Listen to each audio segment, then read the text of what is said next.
Now, these last few days have been really bang-up news for the administration and for the country in economic terms. We got the economic numbers in for the first quarter of this year.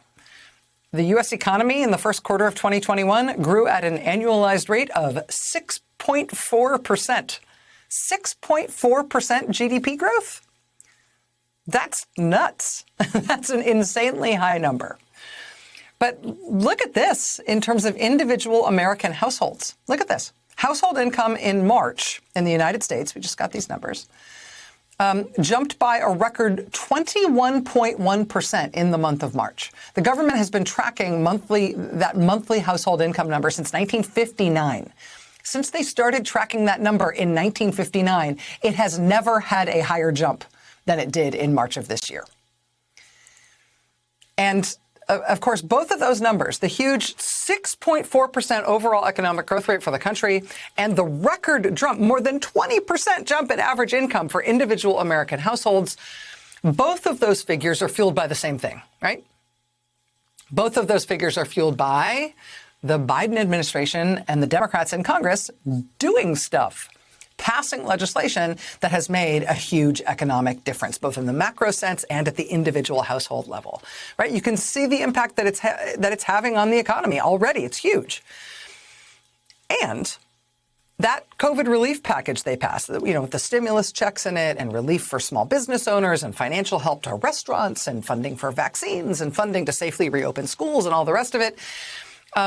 Lesser noticed economic feature of the COVID relief bill is that it has tons of tax cuts in it for people making under $100,000 a year. As Politico has reported, quote, look at their headline, "Not rich? Good news. You're probably getting a tax cut." Quote, "Everybody knows that Democrats want to raise taxes on the rich, but what hasn't gotten nearly as much notice is how much Democrats have cut taxes for most everyone else. They have cut taxes for everyone else substantially more than Republicans did in the first year of their 2017 tax overhaul." Quote, "New estimates by Congress's official forecasters show the Democrats' tax cuts included in their March COVID relief package will drive down tax rates on low and middle income people so much this year that Americans earning less than $75,000 a year on average will owe nothing this year in federal income taxes." Quote, "It's a flip side to Democrats' campaign to raise taxes on the wealthy, but it's a flip side that is often overlooked." One senior fellow at the Tax Policy Center saying, quote, "It plays against type, but this was a big honking tax cut for low and moderate income people." Yeah, a sometimes overlooked fact, try completely overlooked, at least in most of the Beltway press. I mean, thanks to the tax changes in the Biden and Democrats' COVID relief bill, people making $75,000 this year on average will owe zero in federal income taxes. A person making between $75,000 and $100,000 this year, on average, this year, they'll pay in federal income taxes 1.8%. That'll be on average if you make between $75,000 and $100,000 a year. Big tax cuts from the Democrats for everyone making less than $100,000 per year. And they have passed. They are already in effect. And we've got these macro numbers that show the economy is off to the races and household income making the biggest jump since we started keeping records of it. Yes, undercovered in the Beltway press? Yes, I would say. I mean, so far, zero Republicans have voted for the legislation that has made this possible.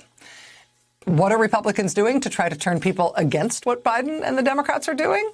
Well, this weekend, the Republican leader in the House, Kevin McCarthy, posted this on Facebook, touting the benefits of the COVID relief bill to folks at home in his California district, as if this was something he had anything to do with.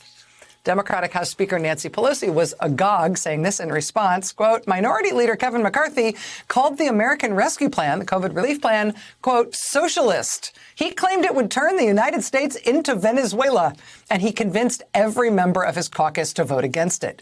He even warned the American people, help is not on the way." Now he is touting the benefits of the American Rescue Plan to brag about bringing home the bacon.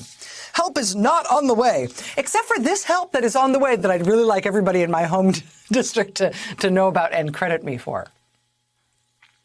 And we covered this phenomenon a few days ago. All these Republican members of Congress touting the benefits of the COVID relief bill back home to their districts as if they had something to do with it when every single one of them voted against it.